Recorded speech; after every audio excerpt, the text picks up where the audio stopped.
Good evening, I'm Isaac BenEzra, host and co-producer of Conversations. We are in the process now of a new series.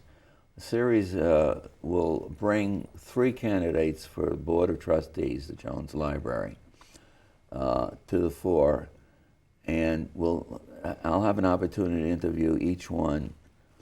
And over the course of the next month or so, before the March 29th primary. Election, actually. That's right, primary, the actual town, that's right, the actual town election. There is no primary, thank you, Pat. I have with me Patricia Holland, who has already served on the library board, who's interested in serving for another 3 years and is one of the 3 candidates. So we'll get right into, Pat, tell us about who you are. Just reintroduce yourself to the community, and then we'll talk about library stuff. Okay. I've lived here in Amherst since 1967, and I went to graduate school at UMass and got a graduate degree in, first of all, in creative writing, and then in English, specializing in American literature. That was in 1975 when I finally graduated. I had 2 children by then. And I've spent my professional life doing historical editing, which means collecting the documents of a person or a group of people and editing them for publication. And this is work I have loved doing. The first person's papers I edited was a woman named Lydia Mariah Child, who was a famous abolitionist from Massachusetts, and also the author of a very influential cookbook called The Frugal Housewife. It was the first cookbook written for women who were not wealthy and who did not have servants. And it was very influential on Emily Dickinson's mother and ultimately Emily Dickinson too. The next 2 people's papers I edited was Susan B. Anthony and Elizabeth Cady Stanton. That was a long project, and that was, both these projects came right out of my interest in the women's movement of the late 60s, early 70s, which was very strong here in Amherst. And then after I was done with the Stanton and Anthony papers, I worked over at Amherst College as a managing editor for a project on African American religion. This was something that the Amherst professor David Wills had started some years before, and it was a remarkably interesting project, collecting documents of all kinds about the history of Black religious experience in America, starting with Africa, starting with the first encounter of Africans, particularly in the Congo, with Christianity, where the story was that Portuguese traders came down, the Portuguese Catholics, but they were not particularly interested in converting anybody. But they came at a time when the Congo king had doubts about his personal religion, and when he learned about theirs, he converted. And he sent his 2 sons back to Portugal. One became an archbishop, the first archbishop in Africa. Anyway, the venture, this project, aimed to gather documents right up to the present. It was on a very grand scale and very interesting for all those reasons. And then when I retired in 2006, I'd always been interested in local politics, and I have served in town meeting for since the 70s. And been very interested in all aspects of the town's work. And I got particularly interested in the North Amherst Library first, which is that where you live? And I lived just up the street from the North Amherst Library, and my father used to live with my husband Bob Winnie and me, and he was a retired professor, and he used to go down to that library regularly, and he got very worried about the condition of the library at that time. And so he gave some money to both restore the library, and what he hoped to do was to add on an addition to it. So my husband's an architect, and he and I and some of the trustees at the library and other local people formed a committee, and this was back in 1997, formed a committee to study the architectural needs of the library and repaint the library, which had been spray painted in white for years and not very often. It didn't look very nice. But we had a color postcard from the 20s, which showed the original colors of the library. So we knew what colors it had been, and then there was some testing done by experts from Deerfield to confirm that. And so part of the redoing it was to repaint that library in its original colors. It was built in 1893 in a Queen Anne Victorian style, which has many colors in it. So that was one of the ways I got very interested. I learned a lot about the needs of the libraries in town from doing that, and served on a couple of committees at the library, and then decided I'd like to run for the Board of Trustees, and which is a wonderful way of learning a great deal more about libraries than my professional work had taken me to libraries certainly all over this country, and a few abroad too, searching for people's papers. And so I was very familiar with all different kinds of libraries and seen the enormous variety of them. But the Jones Library has some very special characteristics. Tell me about that. I remember after my wife died, I was up in the research department. Yeah. And I came across some writings about the husbands who lost their wives and the love letters, and it was just one of those moments when I needed to find ways to heal by understanding how other people felt, and I've just had a complete different approach since then to the spectrum, the wide spectrum that is the library. Yeah. Tell us about what's out there. Well, let's sell the library. Sell the library, right. Well, that special collections room is remarkable. And in fact, it won an award last year. One of the things you can do is go to the library website now, and you can click on something called Digital Amherst. And on there are, by now, thousands of old photographs of Amherst, which have been scanned and put onto this digital website. And the whole process was done by a young library student at Simmons, and Kirsten Kay is her name, and she did it using all free technology. And this is quite remarkable for a digital website that's really quite complicated in the background, although very simple to use, actually. It's very well indexed. It has all the information that a historian would need as far as identifying the source of the photograph and what it is. And but of course, those photographs are only part of what they have up there. As you know, they have so many letters there written by some of them by famous people. We have Emily Dickinson poems. We have an excellent collection of Robert Frost letters and some poetry. And there are many collections to do with people who have lived in Amherst,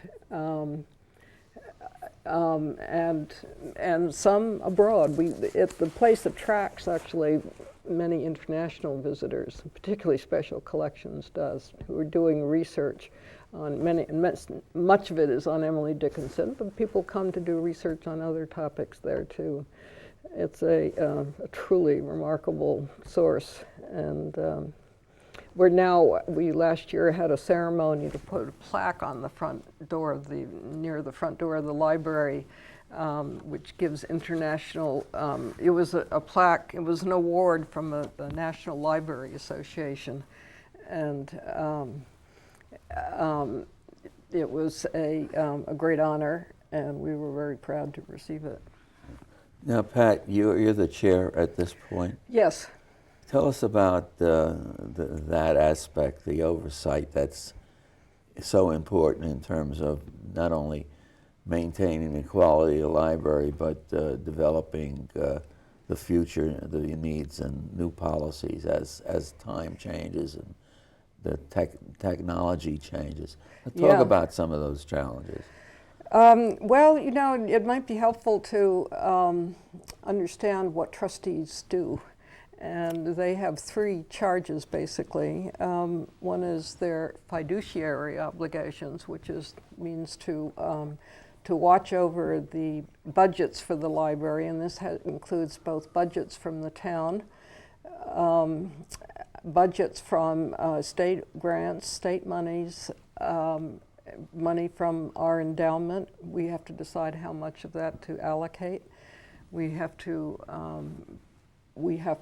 go to committees and to town meeting to explain why the library needs the money it does from people. That's a big responsibility. That's one that we're always working on, and we're working on it particularly hard right now. I could talk a little more about that later. The other two responsibilities are to do with the buildings. And you know, we have the Jones Library, the North Amherst Library, and the Munson Library in South Amherst. The Munson Library rents space in their building, so we aren't responsible for that particular building, but we are responsible for the upkeep and maintenance of the Jones Library and the North Amherst Library. And we now have a building supervisor named George Hicks, who's excellent young man. And so he reports on what's going on. He's in charge of the maintenance. He comes in, does some of the snow plowing himself. He's a first-rate employee. But we have to come up with the money to fund repairs. And we have two big challenges at the moment. We have a heating and ventilation system that needs a great deal of work. It's coming along in stages, and luckily the town has been supportive of it so far in its stages. And the other more recent challenge is that the Jones Library building has 6 chimneys that used to be for fireplaces, but now they're used for ventilation of different kinds. But they all need major repairs to the tune of $200,000. And so we are at this point trying to figure out whether the town can help us, and we hope we have an application into the Community Preservation Act Committee to help us with that too. So these are all things that trustees do. And the third one is that we are in charge of evaluating and hiring a director. And I had an opportunity to call. I'm planning on having your new acting director. Oh, well, yes. As soon as this cycle is finished. Okay. Because she's so busy, I understand. She's very busy. What do we know at this point? Well, you might want to share that with the community. Well, she is learning how the library. I think for her the biggest challenge is understanding the very complex finances of the library.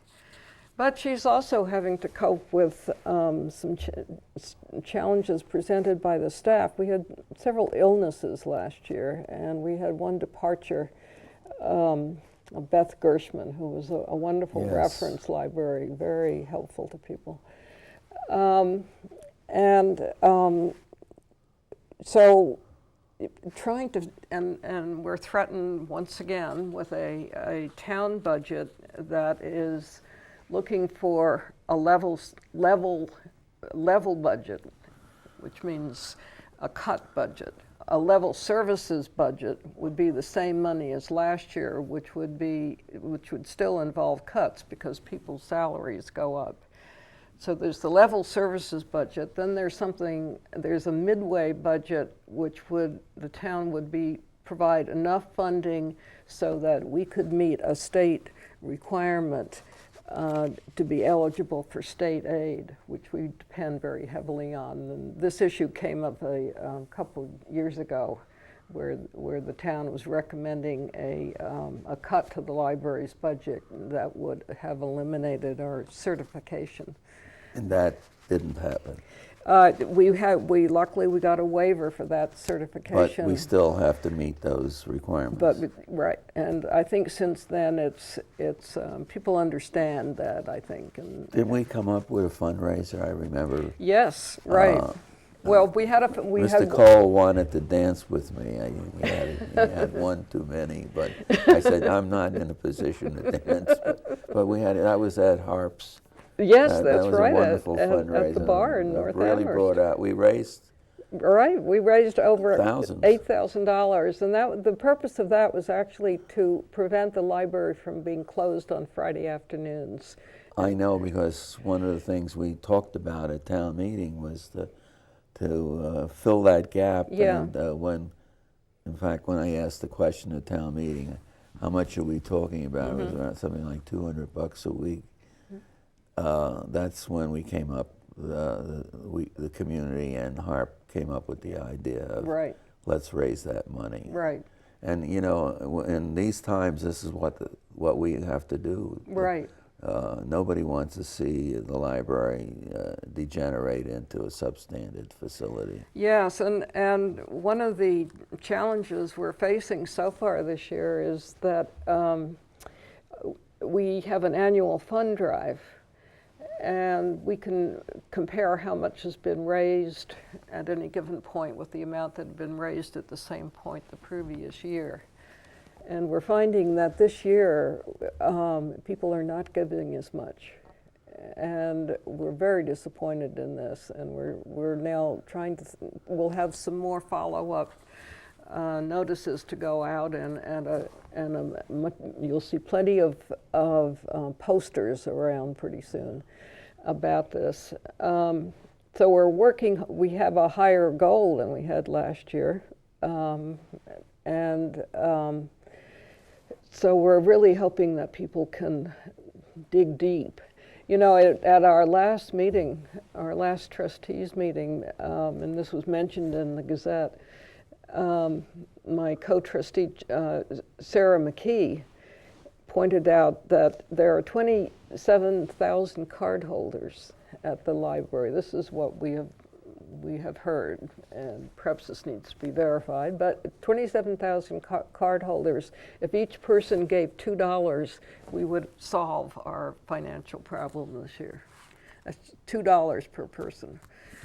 Well, that needs to be spelled out, and this is as good a time as any. Yeah. Who would we send the money to? You would send You would send it to Jones Library, Inc., Incorporated, It's a nonprofit nonprofit organization. You're so not it's limited tax to $2 deductible. though. Oh, no, Unfortunately, you know, it's like public Right. radio. You Yes, have thousands exactly. of people who use the Right. service and Exactly. a small percentage Right. who contribute. Right.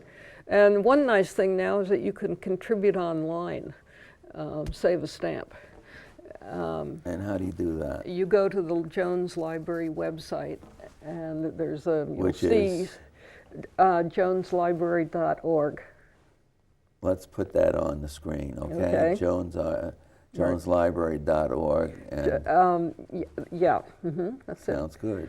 And there's a place where you can do this online. Or you can just drop it off at any of the libraries. They're happy to do that for you. In addition to the finances which everybody is dealing with. Yes. Tell me about what you see in the future with in the library. What are some of the aspirations you have for the next 3 years of your life as a trustee board member? Well, one of the most important issues that's coming up right now for us is to search for a director. Tevis Kimball is doing a marvelous job as an acting director, but we are going to go ahead with a search. And we're not. We had hoped to have somebody in place by July 1st. I think now it may not be so soon because we want to do a national search, and this means that we may be hiring somebody from far away who needs more time to relocate and that sort of thing. But we're definitely going ahead with that. For me, it's a really exciting opportunity to try to find somebody who's had first-rate training in professional library work, who's had experience with a library like ours, which has many different kinds of services that it offers, along with 2 branches.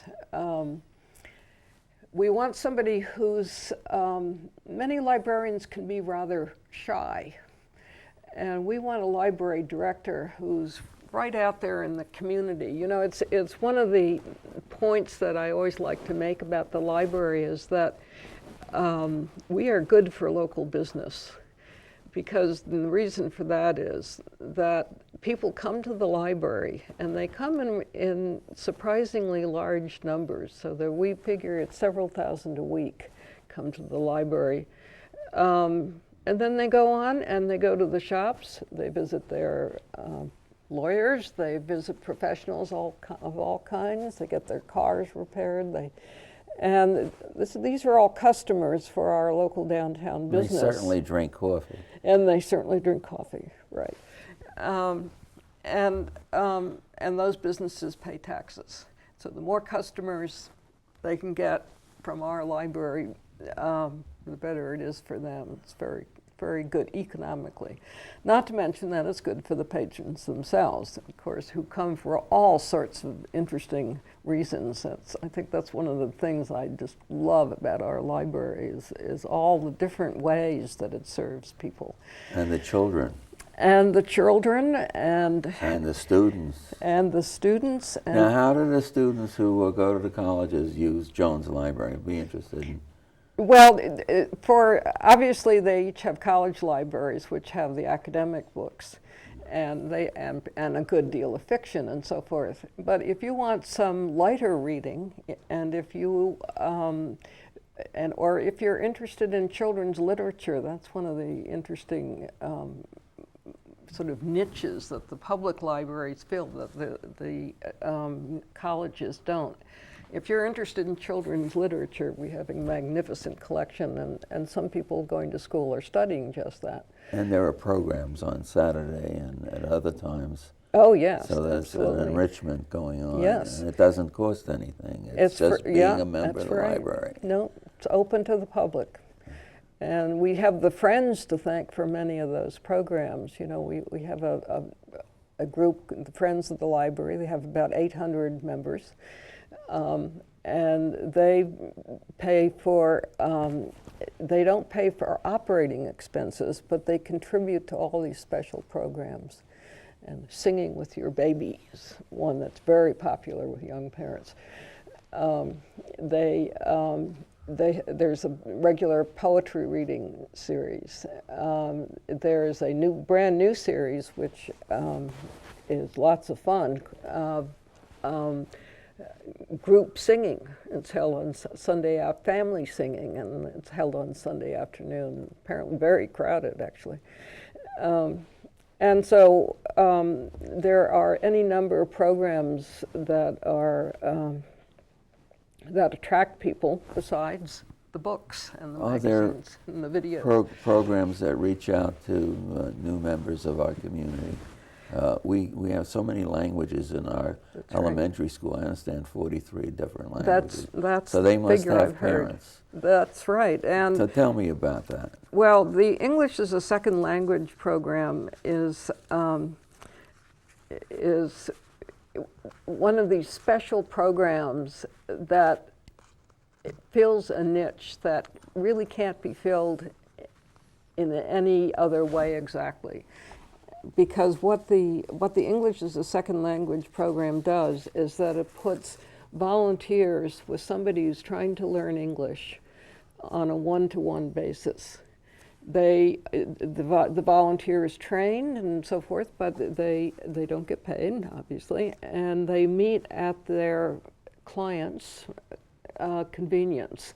And you know, when you're coming new to a country, and in many cases you take jobs, any job you can find, it has odd hours, and the problem with that is that you can't go to a class necessarily if that's when you have to work. So this is designed to be flexible in a way that a class can't be. It's also very rewarding on both sides, because it's not only learning how to speak English, it's learning how to deal with the ordinary problems of life.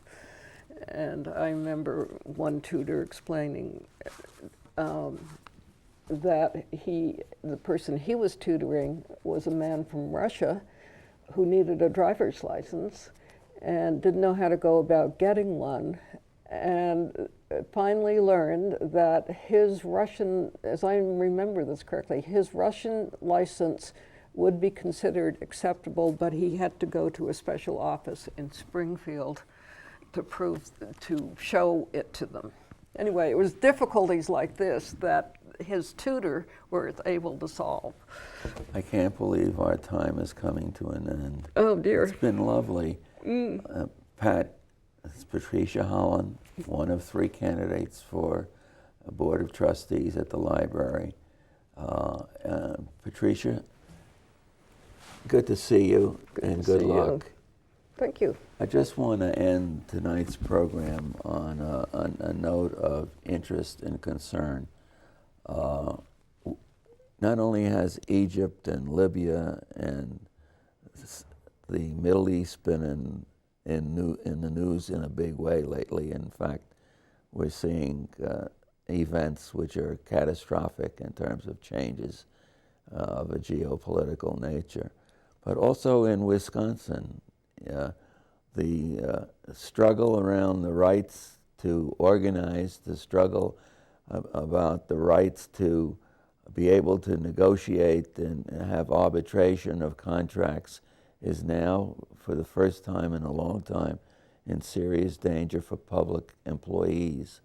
So stay tuned. We will keep abreast of it, but it's an amazing situation, and somehow or other there is a connection, which I'll let you folks figure out, between freedom in Egypt and freedom on the rights of Americans to have unions and to have working conditions. And next week I'm going to have a former freedom rider who lives in our community, and we're going to talk about the freedom rides and the civil rights movement. So good night for now. Thank you to the students and the staff at ACTV. We'll see you next week. Thanks again. Thanks.